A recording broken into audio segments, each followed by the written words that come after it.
Today I'm going to talk about innovation, inspiration, and Indian mythology. Now, there are many ways to look at innovation or inspiration for that matter. All of us generally we tend to look towards the future.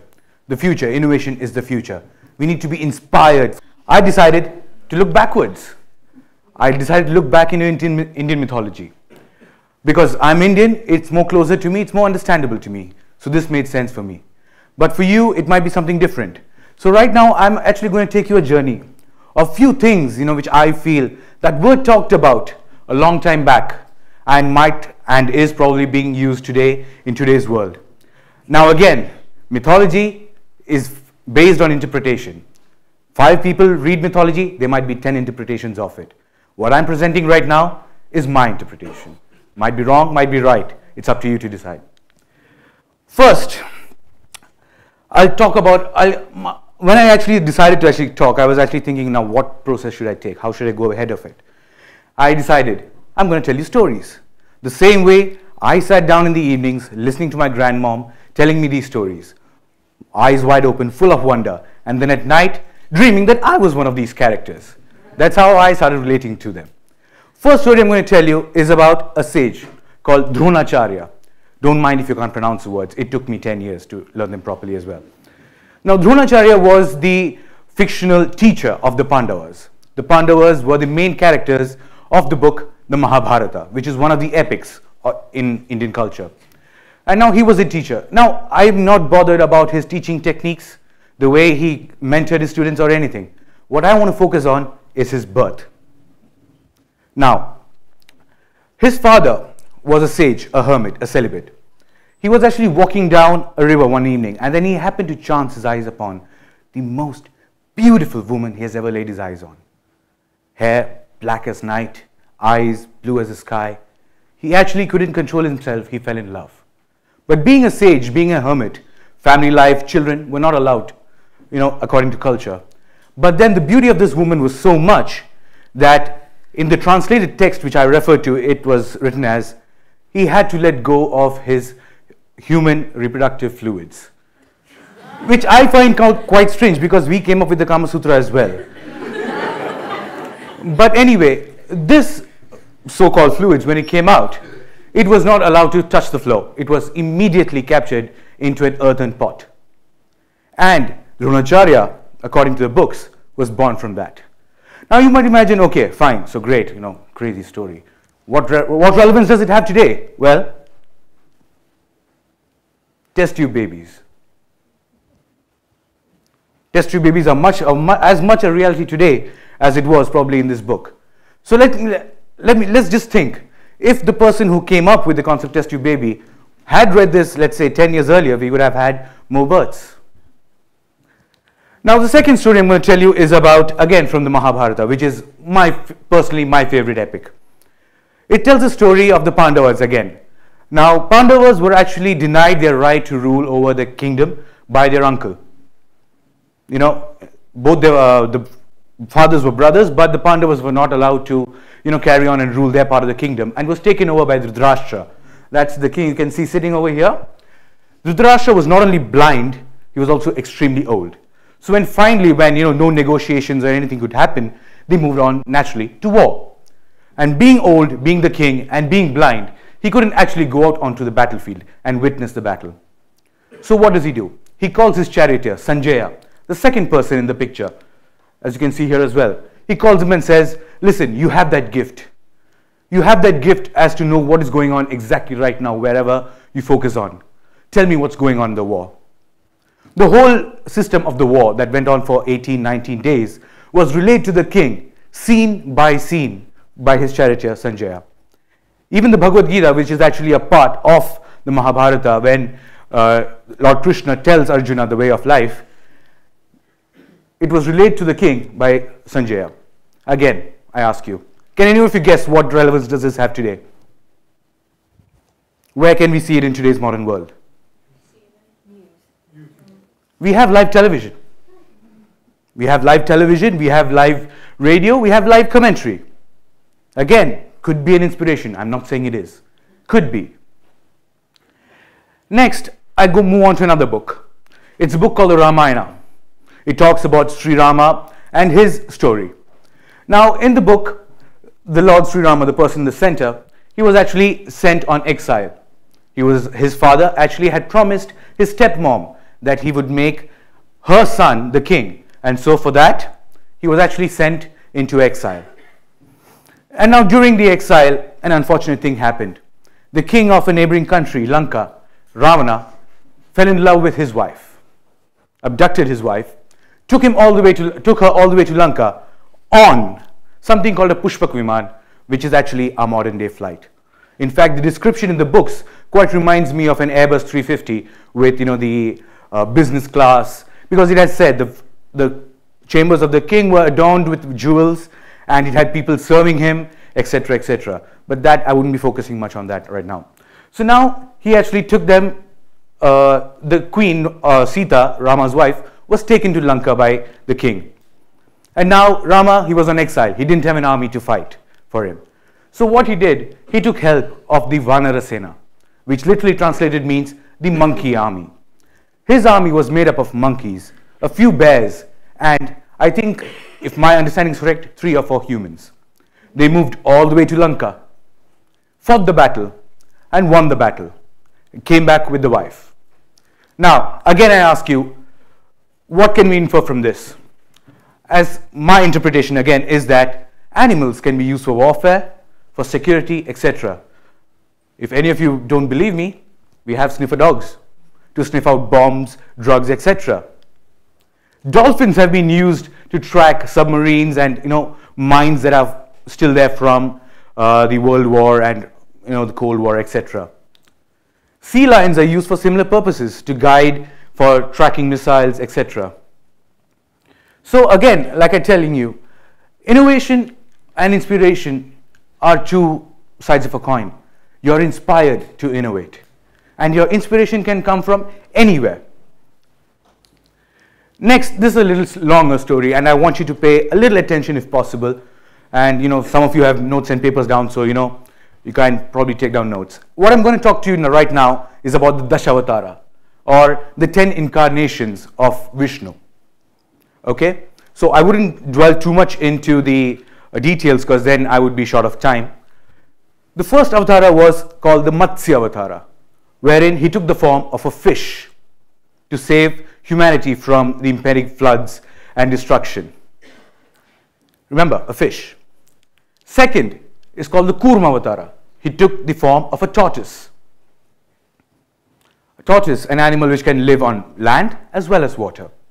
Third, after again a long period of time, he took the avatara of, it's called the Varaha Avatara, which is, he took the form of an animal. In this, he took the form of a boar. Next was the form of the half man, half animal, Narasimha Avatara. It was a half lion, half man, who came forward to save one of the devotees, according to the scriptures. The next was the Vamana Avatara, which is again the form of a midget, an underdeveloped human being or underdeveloped man, followed by Parasurama. Now the character of Parasurama is one of utter wildness. He was uncouth, he was totally susceptible to emotions like anger, and he went about creating destruction wherever he went. Next, a character which I mentioned before, Sri Rama, a simple but capable human being, not swayed by emotions, but very basic in form. Next, it was Sri Krishna, a more refined or more polished form of the human race. He appreciated music, appreciated arts, was involved in strategy, involved in designing, etc. Followed by the Buddha Avatara. This is the form of peace, enlightenment, when man has actually reached a certain level wherein he is happy. There is nothing more to what you call attain. After which is the Kalki Avatara. This avatara, according to scriptures, has not yet come. And let's pray it does not come during our lifetime, because this is supposed to come with the end of the earth. So these are the 10 avatars. And if you put it up on straight line like this, we can say first Muttsy Avatara, a fish, progressed on to a tortoise, which is an invertebrate. Then later progressed on to an animal, a boar. Later, a half man, half animal. Then a midget, an underdeveloped man. Then the wild, uncouth Parasurama. Then Rama, the basic simple form of man. Then Krishna, the more refined, the more polished, the more human being that we call today. Buddha, enlightenment, and then finally Kalki. Now, can any of you guess where you might see this today, modern times? Evolution of man, absolutely. So again, when Darwin came up with this theory, I'm sure he would not have read the books. But then again, this could have been an inspiration for things to come further. The reason I'm giving you all these examples is not to say that, okay, fine, no, this is how it happened. It's not. It probably might not have. But inspiration, again, can be from anywhere. So you should keep your eyes open for inspiration. Then the next story. Again, I hope I'm not boring you with too many stories, but this is the story of Sri Rama again. I told you he was captured, means his wife was captured by the king of Lanka. They went there, and to get there. Now, modern times, you look at it, he was in India, and Lanka is the modern Sri Lanka. So, two countries separated by a sea. He had to get there. He didn't have humans to help. He used monkeys. They built a bridge from India all the way to Sri Lanka using stones. They crossed the sea, and that's how they reached there. Now, you might say that, okay, fine, now go ahead, prove this. This is an aerial view image, like this is where the land finishes, and if I'm allowed to use a pointer, and that's, you can see a faint line that is still visible today.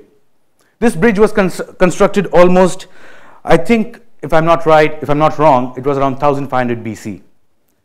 And another image from much higher up clearly shows that there is a continuity that is being formed there. This is the actual satellite image you get from Google. You can actually see the connection over here, connecting two parts, and it's not natural, it's man-made. For further inspection, another photo. And to top it all, the newspaper article. Now, again, this you might ask, what's the connection? I'm asking you, why can't we make a connection? Malta is an island. Why can't we have a bridge connecting us to the European mainland? Is it not possible today? Won't it make things much more simpler? Again, it's an inspiration. I've been inspired to think about it. Again, I looked at the past, and it's up to you. Finally, my talk might not take up the full 18 minutes, but I'd like to end with another story. This is the story, all of you might be familiar with this, because when you think of India, you think of the elephant god, you think of the Taj Mahal, you think of the number 0. Well, this is Lord Ganesha. He is supposedly the god who removes obstacles. And usually people refer to him in the start, and I might have done something wrong by mentioning him at the end, but I'm taking that risk. And now he is supposedly, like I said, he is the remover of obstacles. He gets obstacles away from you. And now, he is the son of Shiva and Parvati, two other gods. Shiva is the god of destruction, and that's his wife Parvati. They had two kids. One was Ganesha, and the other one was Kartikeya or Muruga. One day, they happened to come across a fruit, which was supposedly the most tastiest fruit ever available. And immediately, like all brothers, they both started fighting over it. And as parents, most of you, I don't know how many are, but you find it hard to choose between your kids. And then they decided, Shiva said, okay, I'll give you a task. Which one of you circles around the world thrice and comes back the first will get it. Immediately, Kartikeya jumps onto his vehicle, the peacock, and goes on. He's thin, he's fast, and he just jumped on and went ahead. And now, he was already halfway through his race when Ganesha realized, come on, look at us, we're not fit for physical labor. So, running around the world or crossing it and beating Kartikeya is not quite a possibility. On top of that, Ganesha's vehicle is supposedly a mouse. So there's no chance whatsoever. So now, again, he did a lot of thinking. This could probably be the first SWOT analysis. I don't know. I'm not claiming anything. And then what he did was different. He actually closed his eyes and walked around his parents thrice. When Kartikeya came back, he saw that Ganesha already had the fruit. He went and complained to his parents, said, this is not fair. You said it's a race. I went around the world thrice. I'm here first. This guy didn't even move, and you gave him the fruit. is not fair. Ganesha then said, my world is my parents. I went around them thrice. Again, it's a question of how you look at it, perspective. Like I said, I mentioned Indian mythology. For you now, it has opened up a new perspective, I hope. Look back into the past. Come on, if people survived there without computers, without internet, they were probably smarter than all of us. So look back at their experiences, take back. Looking forward is good, but looking back might actually help us even more. And if one day I was having a chat with my friend, and the other day, and we were discussing, and he said something that really struck me. He actually got me thinking on these lines. He said, dude, I'm smarter than Einstein. I was like, what do you mean? He's like, nowadays, people are considered smart on how tech savvy they are. Einstein didn't have an iPod or a computer. I can use both. I'm smarter than him. So if that is how we're looking at it at the future, I'm not too sure about the future. Let's look back. Let's look back. Come on. All of you have different cultures, come from different societies, different stories that are told to you as kids. Look back. Look for inspiration. And I said, perspective and perception is everything. Inspiration is everywhere. It depends on how you look at it, what you want to look into, and how you want to interpret it. Don't let anyone else tell you otherwise. I found mine in the past. What about you? Thank you.